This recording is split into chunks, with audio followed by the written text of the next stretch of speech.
Welcome everybody. My name is David Newman. I'm a DXP commercial for those of you that I haven't met yet. I'd be the first to welcome you to the Luxstone Boutique showroom here in downtown Charleston. You're surrounded by beautiful granite, slabs, and marble from Brazil and Italy and all over the world. So thank you for being here. If you haven't, please look around before you leave today. But I'm just really excited to be with such a wonderful group of panelists and colleagues here in the industry. We're going to get to these folks here in a minute. I also would like to say thank you to each of one of you, because as commercial real estate agents in Charleston, we talk a lot about leases, we talk a lot about sales, we talk about our GCI, and that's all great. And this is a producer's playbook after all, so we got to talk about production. We're going to get to that. But as we know, behind all those transactions, there's people and there's stories. And you take this showroom, for example, it's a family that came over from Brazil, and they bought a fabrication facility in North Charleston, and they make their own product, and they wanted a showroom where they could bring clients to and bring architects to and really display their product so that people can see their product before they pick it and then go custom make it for their commercial and residential purposes. So what a beautiful story, right? It doesn't matter if it's the coffee shop down the street, a showroom space like this, or a 300,000 square foot distribution facility up I-26. Every one of us plays a part of making Charleston a better place to live, a better place to work, a better place to play. So thank you, each and every one of you. So before we get started with the panel and the sponsors, I'd like to just ask a question for everybody in the audience just to get a feel. We're all brokers for the most part. How many of you set annual production goals for the year? Okay, almost everybody, but not quite.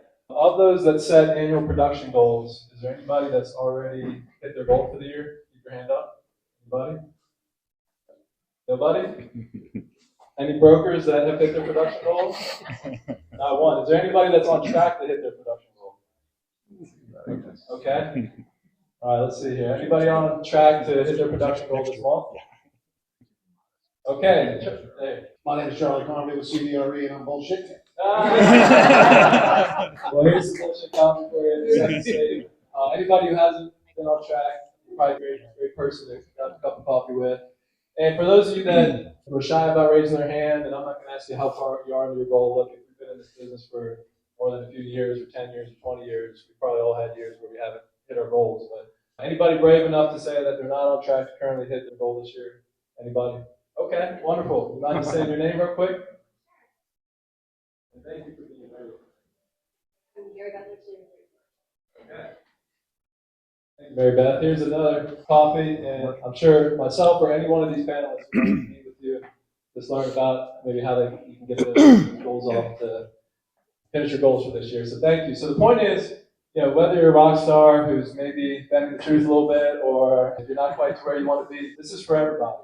This producer playbook was intentionally designed to bring some of the brightest in our industry, some of the best, and just open it up. I have some questions here I'm going to ask the panel at the end. There'll be time for Q&A. And really it's just about having a lot of fun, celebrating us as brokers in the industry, as business leaders in the community. We are the heartbeat that keeps business going. Without further ado, before we get to the panelists, I'd like to just welcome someone from our sponsors to come up here. Without our sponsors, this event wouldn't happen. So anybody like to lead us off with the sponsor group?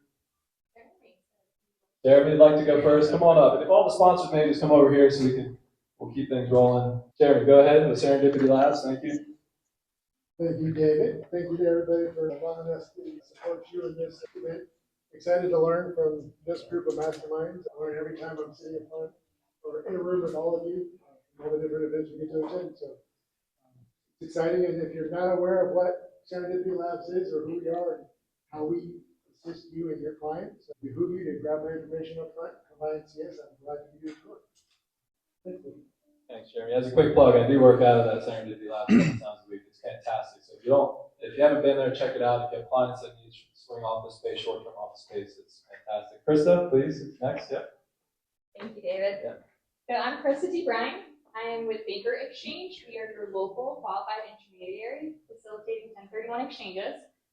We handle the forward, the reverse, and the complex construction exchanges, and we can also help navigate for your clients who want to 1031 into DSTs, making eye contact. I'm happy to help you with all of your questions. I'd love to come to your offices, give you and your team a rundown from intro to expert. You can ask any of these guys too. I talk too much, but I can give you all the information that you do need for how to talk to your clients as well. And so in your goodie bags is a personalized invitation for each of you. You gotta look, it has your name written on it actually, because you gotta look. So it is an invitation to our annual summit. We go to Colorado every year to celebrate South Carolina agents to do your CE courses. What does that mean? Tax write-offs and skiing with very fancy dinners and networking. So come check it out, find out more information. You can register just for information. Is it? Awesome. Thank you, Krista. All right, next is Corey Eastep with E2 Development. Thank you, Corey. Thank you, David.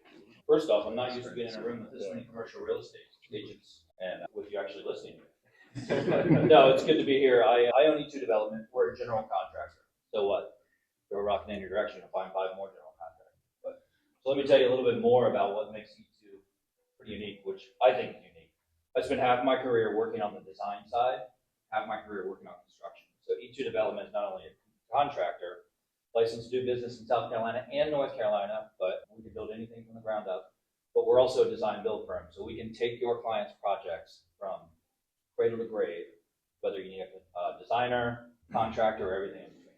So the work that we provide is valuable and love to earn your business, but we're also happy to be here. We've known David for a couple of years. We've done a few transactions with him. He's helping E2 Development buy their first commercial real estate property, which we'll be moving into in the near future. And I love the business that we're in. I've been in this business for over 20 years, not only here in Charleston, but nationally and globally.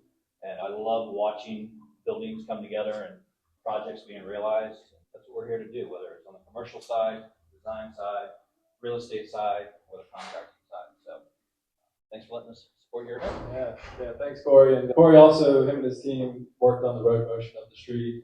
John had that listed last year, so that we've got West Ashley. So yeah, thank you, Corey. And Joyce, did you want to say anything?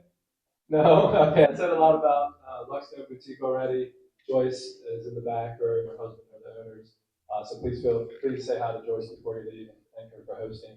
And lastly, curated events. They weren't able to make it today, but they were also a sponsor. They just moved into the Cigar Factory downtown. So there's some pamphlets if you'd like to take a piece on the way out and learn a little bit about their business. But without further ado, can we just give a quick round of applause for our sponsors?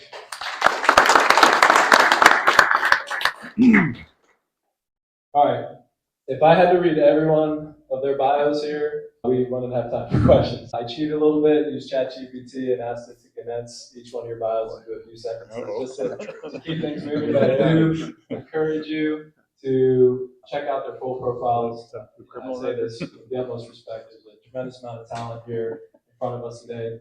Collectively, decades of experience here in the Charleston market, thousands of transactions. So again, I'm not doing their bios justice, but to give you just a little bit about their backgrounds, I'm going to start from left to right. First is Ty Garrett, who's the managing partner at Harbor Commercial Partners, managing broker. He's a Marine Corps combat veteran who led Charleston's industrial real estate since 2007. With over 1,500 transactions completed, he holds SIOR, CCIM designations, and earned his master's from Harvard. Next, we have Ryan Carmody. She's a senior associate with CBRE Charleston, specializing in office representation. A Charleston native and third-generation commercial real estate professional, she brings 5 years of brokerage experience and extensive local market knowledge to her clients. Next is Brooke Irish. She is JLO broker with 7 years in Charleston commercial real estate, representing clients across office, retail, and industrial properties. She holds dual business degrees from the College of Charleston. Will Sherrod is next. He brings 23 years of retail expertise to NAI Charleston, specializing in leasing, development, and investment sales across 3 states. The 2013 Charleston Commercial Realtor of the Year and earned his CCIM designation in 2004.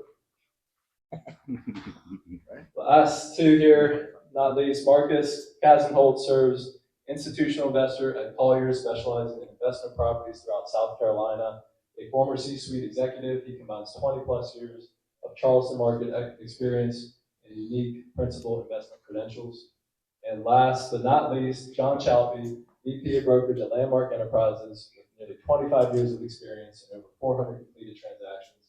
He's actively involved in community leadership, including Mount Pleasant Chamber Presidency, CID, and CTAR.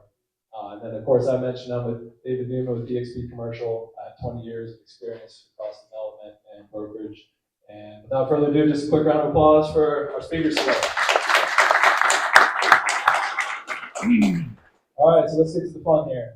First question for the panel, and the setup is any one of the panelists can speak to it, and then we'll just keep going through. I have a couple lists of questions at the end. There'll be some time for Q&A. First question we have for the panel today: what's one deal you initially thought was impossible that ended up being your biggest win? Walk us through how you navigated the obstacles and what that taught you about persistence in this market. All right, I'll go first. Years ago, I had, it was probably 2014, working with a guy named Brinkley Melvin. He says, I'm partnering up with a buddy of mine, Tommy Hancock. We're going to start a new boat company, and we want to buy old industrial product. Both of them were much more experienced in real estate investment than I was by all means, and looked at warehouse after warehouse, showed them development sites.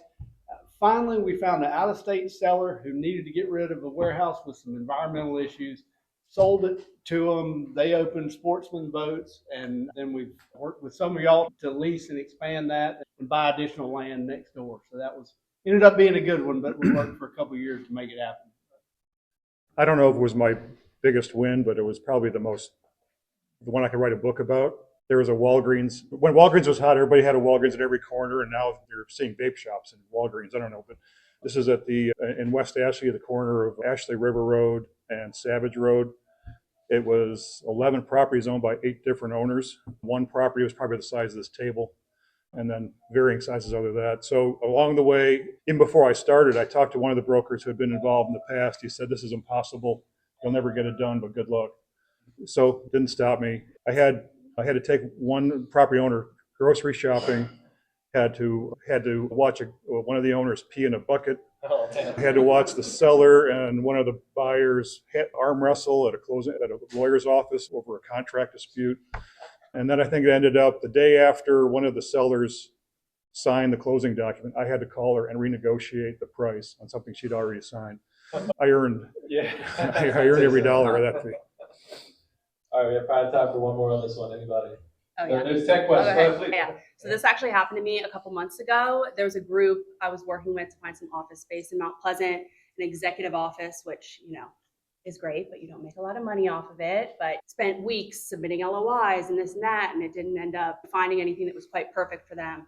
So it was a small deal that I was putting a lot of work in, of course, as we do for our clients. And it turned out that as we finally found a space that could work, 2 of the executives moved to Charleston. So it turned into a little bit of a bigger deal that we were then looking at 1,500 square feet. So as that all went on, it's the legwork that was put in from the jump that you don't really feel like doing, but you should because it's the right thing and you never know what it could turn into. And then it turned into a little bit more. And then ultimately they ended up awarding JLL the portfolio for all of their offices throughout the states. So we have now 25 offices that for the first time, I'm helping them manage the portfolio and get the leases done and all of that, which started just from a little executive office. So it's a cool story how you just never know what things can turn into. And I think just everything could be worth your time. So That's don't great. give up the small ones. Yeah, awesome. Thanks, Brooke. The next question. We have some new agents here, and I'd like to give just a little bit of attention to the topic. If you could give just one piece of advice to an agent in their first 5 years, what would it be? What do you wish someone had told you early in your career that would have accelerated your success? Okay. I would say don't get caught up too much in the hustle when you're first starting. It's a very much long game, commercial real estate is. It's a very much relationship business, especially here in Charleston. This is a small market. Reputation and trust are key to long-term success. So making those contacts, keeping those relationships and hitting on those people regularly, not just when you need something from them, but when you have actual good things to provide, market knowledge to give back to them. And so showing up consistently and adding value to those people is how they remember you. And even when there's no immediate payoff. So I think that building genuine relationships with property owners, tenants, other brokers, lenders, attorneys, city officials, that's extremely important. And maintaining those relationships throughout the years, because it's a hard market and it's a hard industry to initially start making money in. And so it's about the hustle and really working hard to get past like, wow, this is super hard. I'm not making a lot of money. I just started.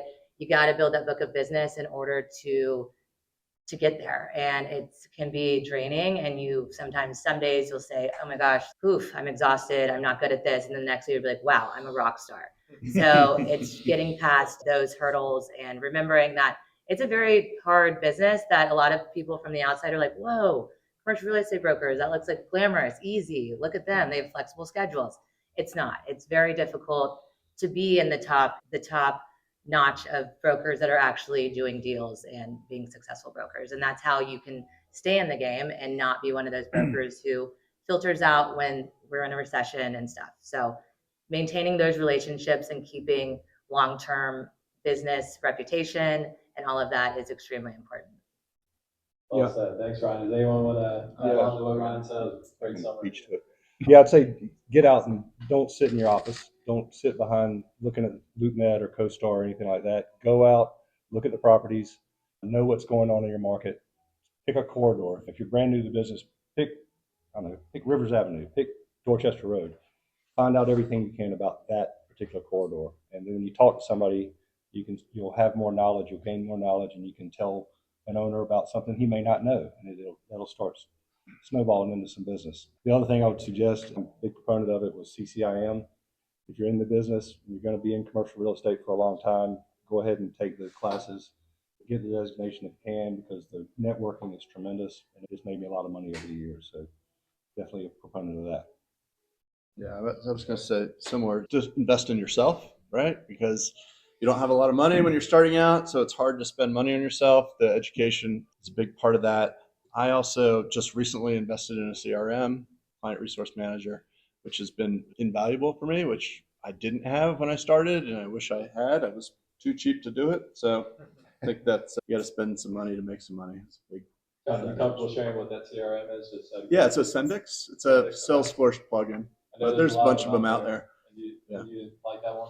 Yeah, it takes, you gotta spend a lot of time with it and customize it. Like, the good thing is it's customizable. There was no field to tell me when option periods were coming up. And so instead of missing my client's option period notice date, now I can actually go to my list and see when it expires or when the notice is due. Thank you. That's awesome. Next question for the panel. How has your approach to generating new business evolved over the past few years? What strategies worked 5 to 10 years ago that don't work anymore, and what's working? I'd say when I started, we didn't have LinkedIn. We didn't have Google Earth. We didn't have GPS. We didn't have cell phones. We had cell phones, but no iPhones. So we had to rely on building relationships. There was no just go to the computer and find something. You really had to work for it. I mean, doing a tax map, you had to get a giant book and then flipped upside down and put it in a copy machine. I think just the use of technology over the periods really created a difference for everybody here. Made our business easier, made us help make connections easier. Yeah. Right. Anybody else? I'll piggyback on that. Yeah, I think that things have changed a lot. Cold calling, mailing, pounding the pavement is still extremely important. But with how much information is everywhere, these clients can get the information that they couldn't before just by going online, And so I think that because of that, our value is in interpretation and helping clients understand what that data means for their overall goal and being able to provide them not just, oh, here's these listings, but actually having deep-seated, hyper-focused, not just on Charleston overall, but at this point, look at downtown, Morrison Drive versus South of Broad and all of that. And so very big changing areas and being able to really hone in on providing valuable information that they can't find online. Because brokers, we've had to shift being more connectors than just deal makers. And so I think that just being really educated in the market and again, hyper-local knowledge is very important. So I've been a broker for just shy of 5 years, so I can't speak to the 10 years ago, but something that is working really well, and I think people are starting to catch on to it, is social media. And I think it's something, if you think about it, like executive CEOs on Instagram, LinkedIn, like they're scrolling at night. They're scrolling at 9, 10 p.m. when they can't sleep. So if they see something of yours, they wouldn't be thinking about you at 9 or 10 p.m. At least I would hope not. But if you're active on social media, they might be. And that's when they might be thinking about a deal that they're trying to piece together. Or, oh, I need this. Or just staying top of mind for people, I feel like is something that a lot of the younger people in our generation have started to pick up on, specifically on Instagram. And I just think that's something that has worked really well, especially in the retail sector. Retailers all over, their businesses have Instagram. And so I think that's something that we'll continue to see more of in the future, I hope. Yeah, that's great. And Brooke, you touched on this a little bit a few minutes ago. What is the biggest no that you wish you had said yes to and why? How do you evaluate opportunities differently now based on that experience? So she had mentioned how there was a small office requirement that turned into a pretty big account. Again, the question is, what's your biggest no you wish you had said yes to and why? And how do you evaluate opportunities differently based on that experience? Anybody maybe we haven't heard from in a bit? There you go. All right. I didn't have an answer to that one. I don't either. I thought about it since we've been You always say yes. sitting here. I had a wonderful internship in 2000 with Ryan's dad and granddad. And at that point, I thought I wanted to do development, and I went to a brokerage firm that did some development. I still have not done any development over the last 18 years. And I didn't, at the time, go back to work at CBRE, which would have been such a wonderful opportunity. But that's my know that if I could look back years, it was such a wonderful opportunity. Yeah. I don't think I've ever said no to anything and then wish I'd said yes. I've said yes to a lot of things and wish I'd said no. Yeah, I think we all You agree. get halfway into a deal and you're like, don't need to be doing this. But by then you're pot committed, so you go through it and you deal with it. But no, I don't think I've ever said no to something. So expand on that a little bit. You said yes to something and you maybe wish you had said no to it. How do you go about, especially again, really for all of us, as a good reminder, just evaluating, is this something that's worth that time? And on the one hand, it could be our next biggest client. On the other hand, we could be wasting months or years on something that's going nowhere. I think over years you do just develop a gut feeling, and you can figure it out after maybe one or two meetings that, yeah, this is not going to go the right way. And also, it's a lot, real estate's all personality deals too. So you got to deal with the people. And if you don't mesh with that person, it's not going to work at the end of the day. So I probably got a dozen examples. I don't know if I want to throw it away. I think it's just the nature of the industry. You have to get used to working pro bono on a lot of things. A lot of deals that you've worked on for months will fall through. And if you get super upset and let that discourage you, you're in the wrong industry. That will happen for your entire career. You can't let it discourage you, and you just got to keep going. It's really tempting to take a deal just to take a listing or whatever, get your name out there. But a lot of times when you know it's not going to sell and it's just not priced right, I found that more times than not, I was right. It's not going to sell at that price, and I should have either stuck to my guns or passed on it. One thing I did say no to a couple times, one in particular, was to buy in to cell towers and to be an investor, an actual investor in property. And had I bought into the cell tower, let's just put it this way, the guy who wanted me to buy into the cell towers, I'm now working for him, trying to find him investment property. So he was so successful. So whenever you can get an opportunity to be an investor, I think that's, try to make it happen, try to make it work. Great advice. Thank you. All right, we'll keep rolling along here. How do you maintain relationships with past clients to generate repeat business and referrals? What specific systems or touch points do you have that have been most effective? I know John touched a bit on just having a reliable CRM, but does anybody want to expand on that a little bit? I think everybody should, in one form or another, read the newspaper. And the articles come up, and that'll remind you of a client you've done business with or doing business with. And it doesn't take much to share that article with it. Just thinking about you, this may be of interest to you. There may be a property out there that may not be a fit, but you might send it to them and say, this may be a fit, but just thinking about you. It happened the other day. I sent something to a client that said, not what we're looking for, but it does remind me, we have an assignment, we want to work with you on something. It's just those touch points, keep your name in front of them. And it's cheap and easy to do that. Yeah, the CRM reminders, I use Close, and it'll pop up on my phone every morning. Time to reach out to so-and-so, time to reach out to so-and-so. Just keeps them top of mind, but that's a great idea as well to forward an article of something that's, maybe it's just geographic, something that happened in Somerville or Myrtle Beach, or whatever, and just hit the people that you know are out there that you worked with in the past. I keep in touch with my clients personally. You get to know their families, and when there's opportunity to not talk about business and talk about personal stuff, that, you know, you're building a relationship and trust, which is really paramount here. It's all about relationships. At the end of the day, you're just building your sphere of influence and keep growing it. That's great. Okay. Next question here is, what's the most important lessons you've learned about working with developers versus investors and versus end users? How do you adopt your approach for different clients? Each client type speaks a different language, so you must be able to translate that language. You gotta be knowledgeable on what each of those are looking for. So obviously developers are looking more for, can it be built, how fast, what's the upside? Investors are care about cash flow, cap rates, exit strategy, and users care about location, functionality, and employee experience. So you can't use the same pitch for every client. You need to make sure that you understand their priorities first and then tailor, your value to match that. It makes you a good advisor to them, and it will make you be the professional that they're looking for. Yeah, so developers, obviously, they got a lot of land entitlements and things you have to do with in that regard. The investors, obviously, like Brian said, they're just looking at cash flow and deal structure. And then your end users for retail, they're looking at rent and occupancy costs compared to sales numbers that they can do. You start exceeding a certain percentage of sales and it just doesn't work, no matter how nice the developer is and how good it looks. So you got to balance all three of them. This is really a vocabulary thing. There's a difference between residential and commercial vocabulary. And there's vocabulary among industrial, office, retail. They all have a different vocabulary. I don't know anything about industrial, clear heights, and I don't know what three-phase power is still. I don't know. But and then there's like you said, different vocabulary for each one of those food groups. So best thing to do is specialize in at least one of these categories and learn the most you can about it. And they expect you, your clients expect you to be an expert at the market, not exactly their business. They know their business. They just want advice on where the growth is or where the stumbling blocks are going to be. Yeah, how you can fix that problem. Yeah, how you can fix the problem or know somebody that can fix the problem. Yeah. That's great. Thank you. I actually think I skipped a question that you reminded me of is, where do you see the most opportunity in Charleston market right now that others might be overlooking?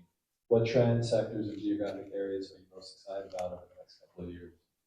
I like West Ashley, James Islands. Everyone's next in, Cane Bay, all that. It's easy, obviously. It's hot. But I think that the city of Charleston is going to be more receptive to growth than obviously our friends in the town of Mount Pleasant are. Anyone else? And the more that, apparently that really resonated with a lot of folks. The more that Johns Island grows, I just think that the more that James Island and West Ashley is going to become more dense and popular, more the center of action, frankly. Any other thoughts? No. Okay.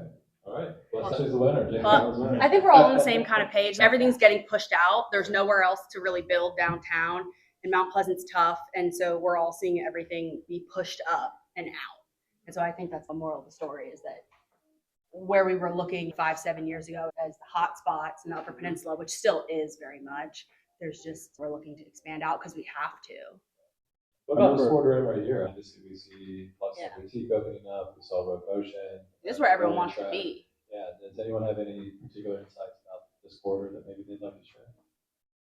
There's nothing left to lease. There's nothing left. I think there can be an opportunity in the tightening supply of Class A office space. Obviously, that comes with its hurdles as well, but that, as we're saying, you got to get more creative with every deal. It makes them all more nuanced, and you have to, it does, luckily, we have everything pushing out. Unfortunately, we don't have a ton of, from an office perspective, new construction, and so you got to get creative and look for other opportunities for your clients, whether it be renovated Class B assets, which hopefully we see more of, single tenant buildings or value add opportunities, even off market situations, because it's very tight right now. Yeah. I was just going to piggyback off of what you said. A lot of the office tenants that don't really want to be in the heart of the peninsula anymore because it's congested and parking sucks and it adds an extra 8 minutes to your commute to go from Spring Street to Broad Street. They want to be in the Upper Peninsula. The Upper Peninsula is pretty much almost fully leased now, so we're starting to look in Faber, and the landlords that are out in Faber and in those areas of North Charleston are putting the money into their buildings to renovate the lobby and maybe add in a shower or some cool sort of amenity for their tenants because they're seeing the trend because parking's free and all the different things. So I think that's an interesting trend that we're seeing too, is that area is actually it was cool, but like now it's better. We're seeing a lot more Yeah. action. Yeah. I'll go a little further out. We had an economist come speak to us, I think it maybe one of the market forecasts probably 20 years ago, that said the edge of Charleston is I-95. We were like, idiot, what? And now he's right. You get past Somerville, that used to be the end of the road. Now you've got Volvo and Camp Hall, and then before you're at 95, and before you know that, you're already at Orangeburg. So I think it's way beyond the normal Berkeley, Charleston, Dorchester barriers that it used to be. Walterboro, St. George, anything along 95, and quite honestly, spread on up to Orangeburg is not, it's not untapped by any means, but that's obviously where it's going. Wonderful. That's a good segue into the next question. Looking at Charleston's growth, what challenges do you see coming that newer agents should prepare for? What skills or market knowledge will be most valuable in the next phase of our market? I said there was opportunity with there being limited Class A inventory downtown from, again, an office perspective. That's also a challenge. There's very little space left in the top tier buildings. There's very little large blocks left. So we are seeing a bigger footprint of tenants come to Charleston. So again, I do think it's a challenge there because you are going to have to get more creative, like I said, and it's a flight to quality right now.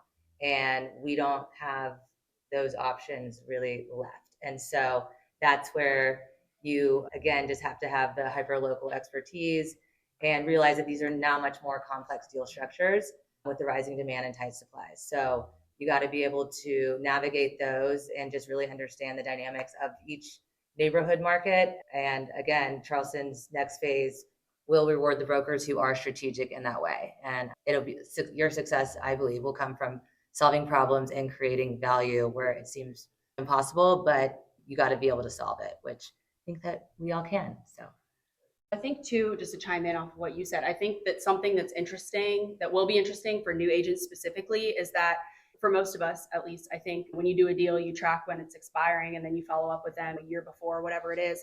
Because there's nothing left, we're going to be seeing a lot of renewals. And that's probably going to be eaten up by the broker that put them in there in the first place. So that'll be interesting for people just because there's not going to be a lot of movement specifically downtown.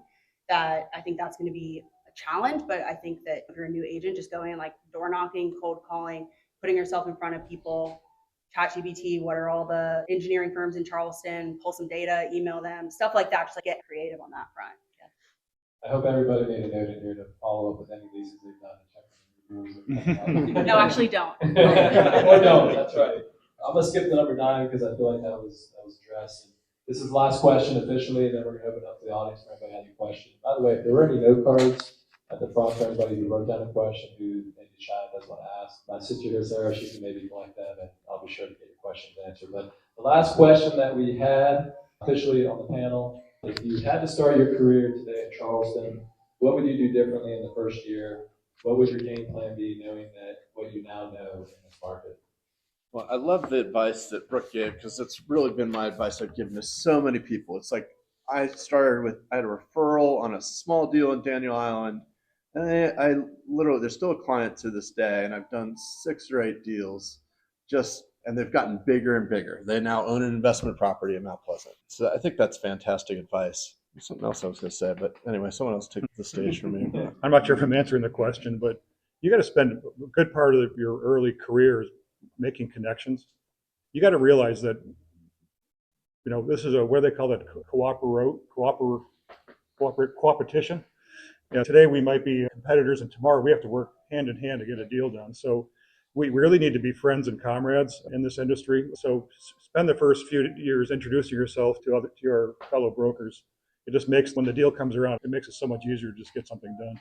And it builds trust among us all. So the more we know about each other, the better we're just going to make it happen. I remember All right. it's not to be afraid of the big deal, really, because I was terrified of the big deal. There's no way, like I'm way over my skis. Obviously, if you got someone in your office that can help you through it, is to actually take chances and take a big swing, because that's really where you're going to start to get somewhere in this business. Great. Anybody else? Last remarks here on that question? Anybody add on to that? I think finding a mentor early on, there's no book that's going to teach you how to be a commercial real estate broker. You learn by doing. We're all 100% commission based, so you are thrown to the wolves in the beginning. So find a good mentor. That's extremely important, that you can really just be like their mini-me and learn everything from them. I also think specializing early, some people may disagree with that, is really important.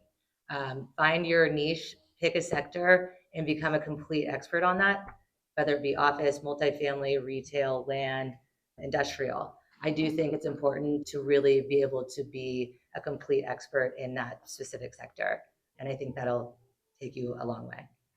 So Todd Garrett and I worked together for a while, and Todd's wondering, well, oh shit, what's he gonna say? And we were at Avis and Young. We constantly challenged each other, not specific, but working on Friday afternoons. Like we were always in the office late on Friday, and that's when I get a lot of my stuff done. Is Friday afternoons. I know everyone wants to go boating or drinking or whatever. I do too, but Friday afternoon is really a good time for me to get a lot of stuff done. So putting in a 40, 50, 60-hour week is required. Okay, wonderful. We go ahead and give our panelists a big round of applause. Everybody, thank you so much. We're going to go ahead and open the microphone up for questions. Obviously, a lot of valuable information here, but is there anything specifically that anybody'd like to raise their hand and ask a question? Pam, we'll make sure there's a lot of value here and that you come and you get your question answered. Okay, over here, Michael. Right, thank you, David. I'll kick us off here, but I just wanted to say thank you all, everybody on the panel, because for people like me and still figuring it out, it's a privilege to get to hear your experience in your time. Worked with several people and a lot of great things to say. Ryan, Brooke, and Marcus. We recently had a deal that we worked on together that was a modest deal. And one thing that stuck out to me that we talked about was professionalism as well as commitment. And Will, you mentioned something similar, that once you've committed to any kind of client, you indicated that you're in and you're going to give them your best. And Marcus stepped up to the plate, and I think he was at every single, him and Remy did both, at every single meeting, regardless of the small client. I treated them outstanding. It was a pleasure to work with you. But that kind of stuff reflects well on the industry as a whole, as well as individuals. So I just wanted to see if it didn't look like an accident that you treated them so well. And what's your kind of ethos with that? Like you said, it's a modest deal. It's not a modest deal to your client. It's the most important thing on their mind, right? I don't want to treat them any differently than a large client. They may not be the first thing on my schedule, but they're going to be treated with respect and professional guidance. So that's all I can really offer. Thank you. Thank you for the question, Michael. Is there anybody else that would like to raise their hand? Were there any cards, by the way? Another question over here. Great. I'm just going to pass the mic so I'm not tripping over everybody. Go ahead and say your name and ask the question. Hi everyone, my name is Bridget, and I just want to know, what sites would you say have the most accurate marketing Not CoStar.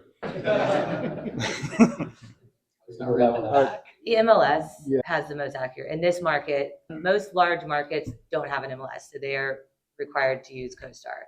Because we do have that, I think that sometimes a lot of correct information is not put into CoStar here. So if you are questioning anything, just call the listing broker and confirm it. But the MLS, in my opinion, has the most accurate information. The best thing about the MLS is that the agent actually gets to enter the information, not some CoStar guy in Virginia that's just making it up as they go along. So we get to control the data.